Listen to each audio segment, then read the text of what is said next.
دیکھ لو यूके में बुढ़ों का बेचारों का अक्सरियत का जो मेरा बयान सुन रहे हैं उनके अलावा की बात कर रहा हूँ, ऐसे बूढ़े बहुत आए हमारे पास। होता क्या है, अपने बच्चों को पाकिस्तान से लेके जाते हैं यूके। अब मैं उन्हीं के, अब क्या करूँ यार, वो मुझे बताना पड़ता है ना, वरना वो बात दिल में बैठती नहीं। एक्चुअली पाकिस्तान जो है ना, उन्हें पाकिस्तान में वो गटर के ढक्कन खुले हुए और फलाना ढिमकाना। आप जाओ, आपको किसने मना किया है? लेकिन पूरी फैमिली ले गए और वहीं सेटल हो गए। जब वो वहाँ, और फिर वहाँ ये भी नहीं कि इस्लामी स्कूलों में पढ़ाओ बच्चों को या कुछ तबलीग वालों से जोड़ दो, ना ना ना, वो तो गए इस चक्कर में यहाँ से हैं कि वहाँ घुटन का माहौल नहीं है। अगर इस्लामी स्कूल में पढ़ाएंगे तो वहीं भी घुटन का माहौल हो गया। फिर वहीं के लिबरल स्कूलों में पढ़ाते हैं, बच्चा मॉडर्न होकर चांद पे जाएगा, नासा में ज्वाइन करेगा और अगले खलाई सैयारे में इंशाल्लाह हमारा बच्चा हो तरक्की करेगा ना। वो बच्चा स्कूल में जाता है, माशाल्लाह उसको होमोसेक्सुअलिटी पढ़ाई जाती है, उसको कहा जाता है कि तुम हो तो सत्तार, लेकिन अगर सत्तारा हो तो भी तुम्हें कोई एतराज, बोलो बेटा तुम्हारा नाम वहीदा है, वहीद है, लेकिन अगर वहीदा बोलना चाहो तो भी कोई एतराज नहीं। ये हो रहा है। तो फिर उसको बेटा अब्बा कभी डांट के बात करें तो हमें बताना। किसे बताना? अब्बा सिर्फ एक खानसामा है, उसका काम तुम्हें खिलाना और पिलाना। अम्मा अगर थप्पड़ लगाए ना तो पुलिस का नंबर है, ये बताना। तुम्हारी अम्मा ने तुम्हें एक थप्पड़ लगाया, हम तुम्हारी तरफ से तुम्हारी अम्मा को 4 थप्पड़ लगाएंगे। ये वो वाकयात नहीं है जो अखबारों के, ये जो फोन पे जिन भुगते हैं वो बता रहे होते हैं हमें, समझ रहे हो। एक साहब ने बताया मेरी बच्ची का मोबाइल 24 घंटे मोबाइल से लगी हुई है, 16 साल उसकी उम्र, हर वक्त देख देख के बेजार हो गया, यार जान छोड़ इसकी भाई। बाप ने जब बहुत समझाया, एक हल्का सा थप्पड़ लगा दिया। माशाअल्लाह। स्कूल में कहीं उससे पूछा होगा, थप्पड़ तो नहीं मारा किसी ने, उसने बता दिया। पुलिस आई, अब्बा अंदर। चलो अब्बा छूट के आए 2-4 दिनों में। फिर बेटी को पुलिस वालों ने वरगलाया और बेटी को बाप की कस्टडी से, माँ की कस्टडी से भी, बाप की कस्टडी से भी हटा दिया। बच्चे तो ना समझ होते हैं।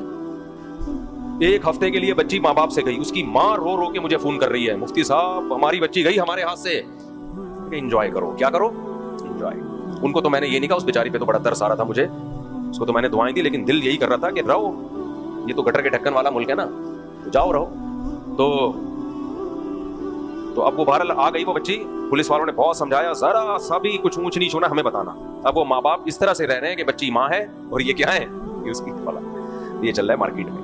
तो कहां से कहां बात चली गई। हाँ, तो अब क्या होता है, वहां जो बेचारा बूढ़ा होता है ना, उसका बुढ़ापा बड़ा खतरनाक। यूके में एक चौक है भाई, अगर मेरा बयान कोई साहब यूके में बैठ के सुन रहे हैं, मैं आपकी बात कर ही नहीं रहा, आपको क्यों टेंशन हो रही है? हो सकता है वो क्या, मैं तो घर में बड़ा लाइफ को एंजॉय कर रहा हूं, मैं आपकी बात कर नहीं रहा, ठीक है।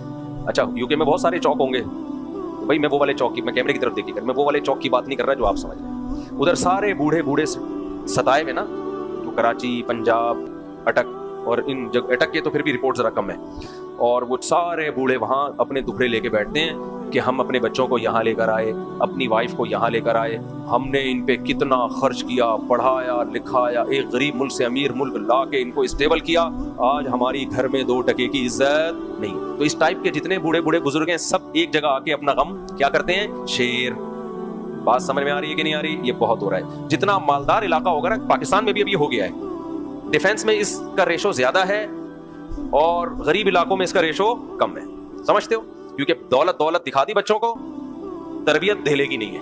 तरबियत उनको क्या सिखाएगी, thank you, how are you, nice. बेटा जब घर में आया करो तो दोपहर का वक्त हो तो गुड आफ्टरनून बोला करो, पापा कहाँ है, ये अब्बू नहीं है, ये क्या है, पापा। ये तरबियत चल रही है। ये मम्मा बोलना गलत नहीं है, ना पापा बोलना गलत है, लेकिन उनको चिढ़ है अब्बू के लफ्ज से। अब्बू बोला तो ये तो देसी निकला, इसको तो 2 का पहाड़ा आता होगा, 2 का टेबल तो याद ही नहीं होगा इसको।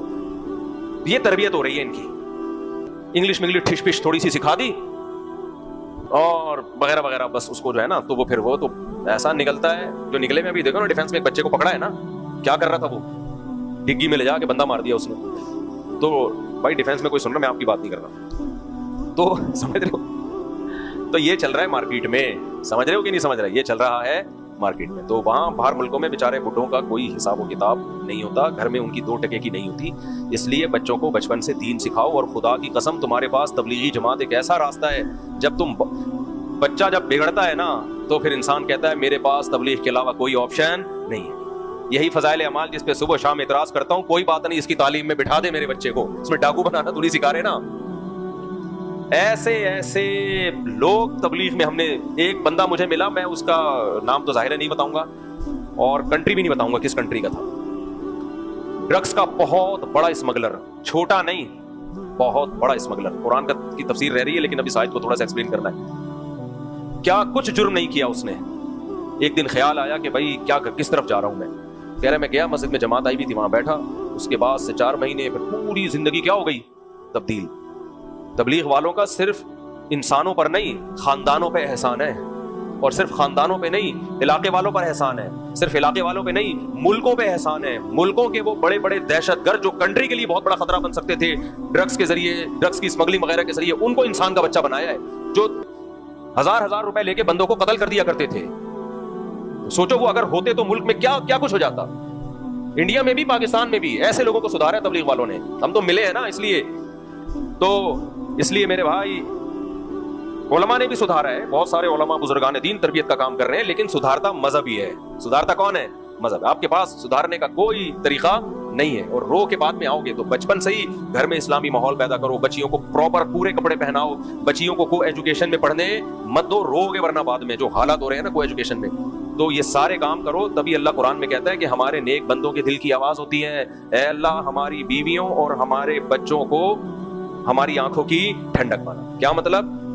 دیندار ماحول دے. وجعلنا للمتقین اماما, اور تو نے ہمیں جن کا سربراہ بنایا ہے وہ پرہیزگار ہوں, وہ بے حیا بےہودہ نہ ہوں. یہ آیت بھی اللہ نے بتائی کہ نیک لوگ. اس سے پتہ چلتا ہے اپنے بیوی بچوں کی تربیت کی بھی فکر کرنی چاہیے. یہاں بس ایک نقطہ بیان کر کے میں آگے چلتا ہوں, یہ خوب سمجھ لو. اگر کسی عالم کی بیوی نیک نہیں ہے یا بچے نیک نہیں ہیں تو اس سے بدگمان ہونے کی اجازت نہیں ہے. بعض دفعہ علماء بیان کرتے ہیں بیوی کو پردہ کراؤ, بچوں کو نیک بناؤ, ان کا اپنا بچہ 2 نمبر نکلتا ہے, کہتے ہیں ادھر بیان کرتے ہیں نیک بناؤ, ادھر یہ دیکھو کیا ہے. بھائی ہو سکتا ہے اس نے نیک بنانے کی کوشش کی ہو, وہ نہ بناؤ. انسان کی اپنی بھی تو سوچ ہوتی ہے. نوح علیہ السلام نے کم کوشش کی اپنے بچے کو نیک بنانے کی, لیکن کیا بنا, وہ کافروں کے ساتھ ہلاک ہوا ہے. تو لوط علیہ السلام نے اپنی بیوی پہ محنت نہیں کی ہوگی. لوط علیہ السلام کی بیوی مخبر تھی, مخبر, جو بدفعلی کرنے والے لڑکے ان کو پتہ بتاتی تھی کہ فلاں جگہ لڑکے ہیں.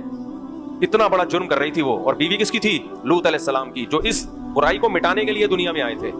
تو اس لیے کسی عالم, کسی بزرگ کے بچوں کو, بیوی کو, بالغ بچی کو دیکھ کے بدگمان مت ہو. ہاں یہ ایک سوالیہ نشان بہرحال ہے کہ بھائی یہ یا تو اللہ کی طرف سے آزمائش ہے یا آپ کی تربیت میں کوئی کمی ہے. بعض دفعہ آزمائش ہو جاتی ہے, بعض دفعہ تربیت میں کمی ہوتی ہے. تو گھر میں پردے کا, بچوں کو نماز کا, ان سب چیزوں کا عادی بنانا چاہیے.